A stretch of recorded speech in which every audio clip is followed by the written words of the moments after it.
Welcome, welcome everybody to my new listeners who are on the YouTube channel. Hi, my name's Emily. I'm a certified Christian life coach, and I've been hosting the Thought Vault podcast. To my original listeners listening on your favorite podcast app, there is now a video component if you missed the announcements to our show. And so I'm so excited to have you no matter how you're listening to the show. I'm especially excited to see how this video aspect of the show impacts our community. I love the fact that on YouTube we can comment right below on a specific episode to keep the conversation going. For those of you who are not in my free Facebook community group called the Bold Insiders, I'm just happy to connect with listeners in this form. I also think it just gives us a lot more relatability to hear my voice, to see how I feel. I use my hands a lot when I speak. And yes, I'm a newbie to this setup of YouTube. I used to do a lot of YouTube lives. So on the YouTube channel, you will already have over 30 plus videos of content, life coaching content. So check those out. You can binge watch them. And I did that for a long time. And then COVID hit and got pregnant with my third child and just felt like to keep pursuing what I felt God was calling me to share, I had to eliminate aspect of that. And editing video seemed like such a far reach for me. And so you are going to have to give me grace and mercy. I am not a YouTube expert, but I'm here nonetheless because I am just passionate about helping people and I'm passionate about just connecting with other believers so that we can live intentionally with bold faith and leave this world with little regret. I know we all have a call, a divine purpose for being here. And it's my belief that I was built to help encourage believers in their walk with Christ and in their walk with who they are and who God created them to be, because each one of us are here for a reason and in this time for a reason. So I'm just excited to see what 2024 brings to our community with this new avenue of connection. And if you are new to the YouTube channel and you're new to our community, we do have a free Facebook group. It's called the Bold Insiders, and I would love for you to get in there. It's just a way for us to continue conversations, put faces to names, and have more of that fellowship aspect of our community where we get to know one another. So I'm just so pleased to have you here. And without further ado, today's first episode on the YouTube channel and for the new year is all about the 5 biblical ways to make New Year's resolution and why I find this so important.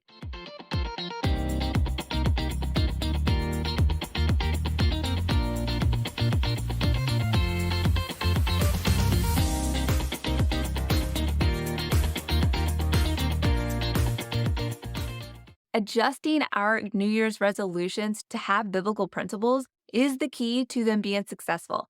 As believers, we can get sucked into the secular way of doing things and tend to sequester God to just certain areas of our life, like Sunday at church. But God is here for all of it. And if we're setting New Year's goals, I promise if they're important to you, they're important to Him. And if they're important to you, you should want them to be aligned with God. And so that is what we're diving in today. There's 5 ways that we can make our goals biblical based, and therefore the success rate much higher, our momentum gains faster, and we have motivation that lasts till the end of the year. And isn't that the whole reason we set goals? So let's get into step number 1, or I should say principle number 1, align with God's will. You probably saw that one coming. But in Proverbs chapter 3, verse 5 through 6, it says, "Trust in the Lord with all your heart and lean not on your own understanding. In all of your ways, submit to Him, and He will make your path straight." This goes without saying. We've heard this scripture so many times. But if we are aligning our path with God, He can make it straight. He can fix our foibles. He can help correct us when we failed. And He allows us to go on a journey. And we've all heard that same saying, it's not about the end. It's the journey of getting there. And that's so true. So many goals I've had and set have led me down an entirely different path. It's ended me up in a place I wasn't even expecting. And quite frankly, in such a more better place because I actually learned something along the way and figured out that goal wasn't even aligned with what I truly desire or value. And I've been able to make those shifts along the way by keeping God centered. So if we are keeping God centered, that is the rule number 1 to making sure that our goals are set correctly. Ask yourself, does this goal reflect God's will for my life? Does it honor him? Does it further his kingdom? That's a big one, which leads us to understanding and rooting out what we really want from this goal. If we can get to the bottom of this goal, we can make sure that it does align with God. Or if we get to the bottom and the root of the goal and we figure out this is so self-serving, it really is not going to achieve anything better for my life, then maybe we should rework that goal or consider a new one altogether. So this leads us to principle number 2 in all things love. As stated in Matthew chapter 22, verse 37 through 39, it says, "Love the Lord your God with all your heart and with all your soul and with all your mind. This is the greatest commandment. And the second one, love your neighbor as yourself." I have an entire episode on the Thought Vault dedicated to this because so many clients come to me trying to figure out and work out their stuckness. They feel stuck. They don't know their purpose. They're confused if they've even been living a life of purpose, if they're aligned with God's will for their life. They're just confused and they're needing clarity on where to go next, where they're at now, and what happened. Why are they there and where should they go? And they lament, and I've been there. I can speak from experience. Lament over my purpose. What is my purpose? And here is the answer.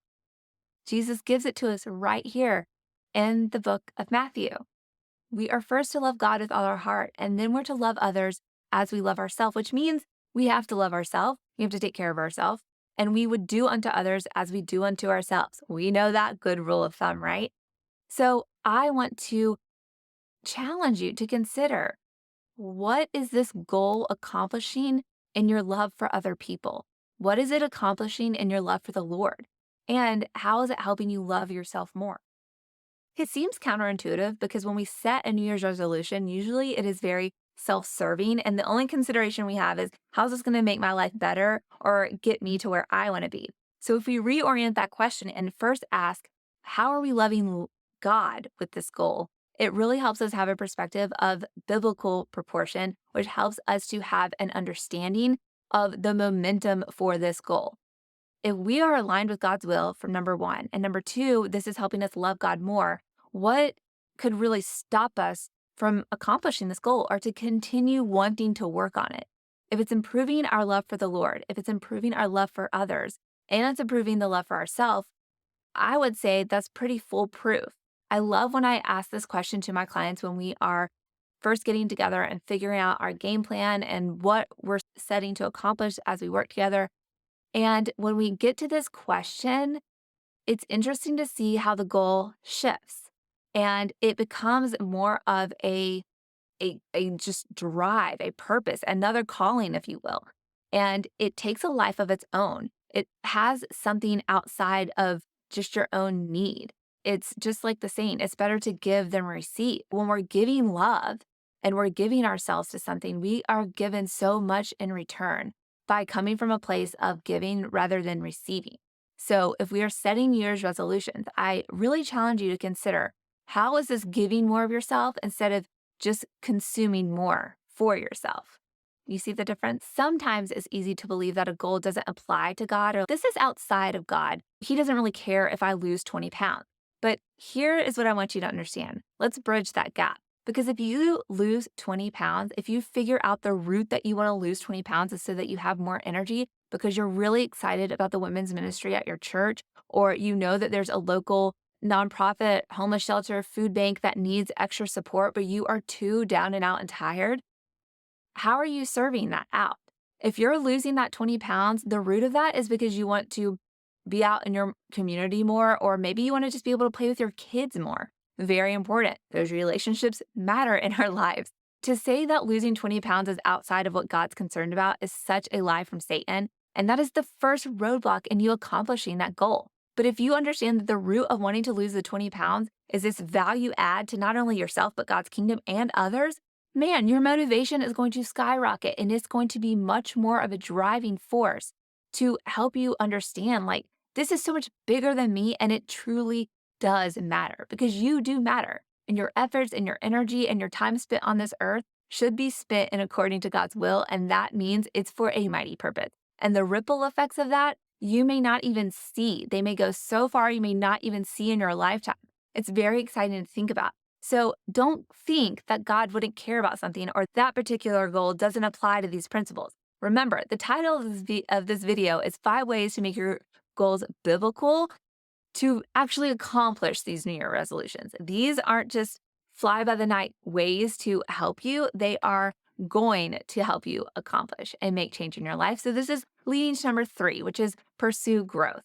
In Ephesians 4, verse 15, it says, we're encouraged to grow up in all aspects into Him, who is the head, Christ. This new year, let's strive to grow mentally and emotionally, spiritually, physically, to become more like Christ with each passing day. As I mentioned before, aspiring to be more like Jesus will not return void. I believe that's the best aspiration anyone could attempt to improve on in life. Reflect on this question. How will achieving this goal help me grow in my relationship with Christ? How is it going to make that more intimate, deeper, more whole? As we seek to make an impact for ourselves and on others, we are seeking to love like God. And love is the most powerful force. God is love, and God loved us so immensely that He sacrificed His love so that we could be made whole, so that we may have eternal life. If we orient our goals and desires to align with God and who God is, we inevitably will seek more of Him, to see things the way He does and to respond to what's going on around us as He would. So you're going to see that through the journey of accomplishing this goal, God is going to reveal so much about who you are, about opportunities that are right outside your door, open relationships you hadn't even anticipated or expected, or seen change in ways you never thought would happen. And that is the power of God. And what better thing to orient our goals around than that power? I might be aging myself, but an extremely viral thing when I was growing up was the acronym WWJD. We wore bracelets, rubber bracelets, the nylon rope bracelets. It was everywhere, WWJD. And I will say that is very good branding because it has stuck with me so much in life. I often ask myself, what would Jesus do? What would Jesus do right now when my kids are melted down? The phone is ringing. I've got to get dinner on the table. What would Jesus do right now in this terrible situation that I'm facing in this relationship? How can I fix it? What would Jesus do right now with whatever might be happening? This question helps illuminate so many different responses that I could have and make me better for it. Because let me tell you, there is nothing that's going to grow you more than becoming a parent. And how many times have I asked myself, what would Jesus do in dealing with this situation right now? And it brings such a peace and such a clarity. So I implore you to use this question to help you understand, how is Jesus in the mix of this? And how am I pursuing Him? We know what faults are our own. So let us seek Him first and learn how to respond in our life with better action steps. So this is leading us to our 4th way, our 4th principle to make our goals biblical: embrace discipline. You probably guessed it. You're going to have to be disciplined when you have a new goal and you're making a change in your life. No one loves discipline, but here's what Hebrews says in chapter 12, verse 11. It reminds us that no discipline seems pleasant at the time, but painful. Later on, however, it produces a harvest of righteousness and peace for those who have been trained by it. When we are being trained in our discipline of following God's lead, it's not going to return void. And discipline makes someone righteous. Any great athlete, any great success story, there was discipline. There was change that had to happen. There had to be routines broken and new ones made. There had to be a new lifestyle. And that's just the facts. So if we anticipate the struggle, the obstacles that we may face, we can much better acclimate ourselves to that and understand that there is divine purpose for this. So let's make this year about embracing discipline and cultivating habits that honor God and benefit us. And that discipline is going to help take the action with that. So what disciplines do I need to develop to achieve this goal? That is a very fabulous question to ask yourself when you are setting these goals. What discipline is this going to take? Because if we ask ourselves that, we might find the goals too big, too broad, not niche enough, not specific enough. And so we can't even decipher, what am I going to have to do? You can't just have a goal and hope that it happens. There is going to have to be change that takes place. What discipline is going to be needed from you in order for this specific goal to happen? It's a great question, because we often will have this pie in the sky goal and realize, I can't do this. This is too much. This is too big. This is taking way too much mental power to overcome my natural tendency or the habit I've created. And so momentum is broken. Motivation quickly dwindles. And that's why year after year, you're setting the same resolution. This is how you break it, having discipline. And you get to set what that discipline is by what the goal is. So ask yourself this question early on, and that way you can really see the viability of this goal, see if it really aligns with God and gives you the ability to love God, love yourself, and love others, and helps you establish a new pattern. And what will that pattern be? And how can you make it fixable and easy, like a low barrier to entry, so to speak, to get this ball rolling, to get this goal going? And that's a very important part about something has to change if change is going to happen. That is just the way it is. And there's no shortcut to any goal that you have. There just isn't. And this is leading us to our fifth principle, which is rest in his peace. It's so easy to get burnt out, so easy to get overwhelmed. This is a big pain point for clients that I work with one on one, burnout and just being completely overwhelmed, over analytical, stuck, just not feeling good. And for millennials specifically, I am a millennial, that has been a huge component as soon as we got out of high school. There was so much economic and societal strife and pressures and situations, wars that we've had to walk through as a generation. And now just, oh, don't even get me started on what's happened the last 5 years. Millennials are very burnt out. And being a millennial, and I naturally gravitate to coaching other millennials, this is just something I see a lot and I've experienced many times. The podcast was literally on a hiatus for what was supposed to be a couple months that ended up over a year long because I was so burnt out and I had to really go into compartmentalizing what was important to me in the season I was in and to spend the time added to those things because that's what truly mattered to me. So I understand the gravity of this and it's important to work rest in. So the question is, will this goal allow for rest? How does this goal allow for rest? And how will it make my rest better? Sometimes our goal, if it going back to the health one, that's always easy to bring metaphors from. But if you have a health goal, naturally you can see that there's so many different areas of your life it's going to impact your hormones, your sleep, all these things. That's going to help you rest better. That's going to help you have more margin to recharge and reset and continue the motivation, continue the momentum, the upswing of that instead of falling apart and being completely burnt out. So I hope you've added these questions to your goal setting. And I would encourage you guys to grab a pen and paper if you can and just list your top 3 goals for the year and then ask yourselves these 5 principles and these 5 questions of how do these goals match up with these 5 principles. And you're going to have a lot more clarity on your goal, that you're probably going to see them shift a little bit. And I can almost bet you're going to have a lot more success with these goals had you not asked yourself these questions. As believers, we know that God needs to be priority. If we are aligning our goals with Him in mind and Him to be priority, you are going to have much more success. You may not end up at the place that you anticipated, but again, that's part of the journey. And oftentimes the journey is better than the destination. And so to coincide with this new episode, this launch of the video aspect of our show, 2024, I actually put together a monthly growth motivational planner as a gift for you guys. It's only $7 and it's a template. So you literally can print it off every single month and keep using it as your companion through this next year to help you with these goals. It's biblical-based planner, so that is going to help keep these principles in mind, and it's going to help you have much more success tracking, shifting, seeing what God's revealing to you in the journey, and being able to real time kind of shift and shape that goal to become what God's revealing to you it should be.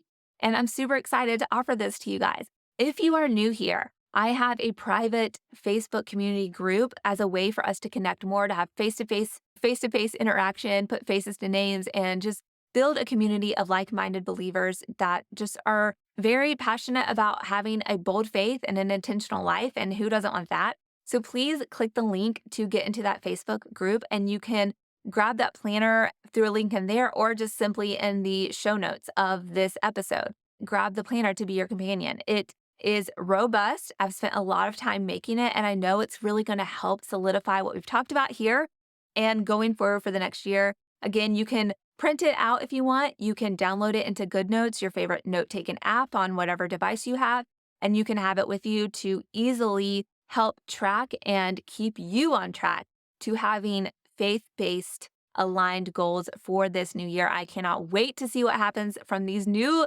goal setting strategies and how you come to the end of this year and approach 2025. I bet you will have new goals for next year instead of trying to repeat the same ones over and over again. So make sure you hit the subscribe button to this channel. Make sure you follow this podcast on your favorite podcast listening app. Please drop in the comments below your goals, and I would love to give you real-time advice, maybe poke holes and ask you some questions to get your goals better aligned and hopefully see success for you in this next year. And I just look so forward to building this community here. I hope you stick around and you enjoyed the content. And please just give us some love. Share the episode if you feel compelled. Until next time, do not be conformed to this world, but be transformed by the renewing of your mind. Romans 12:2, the foundation of being here.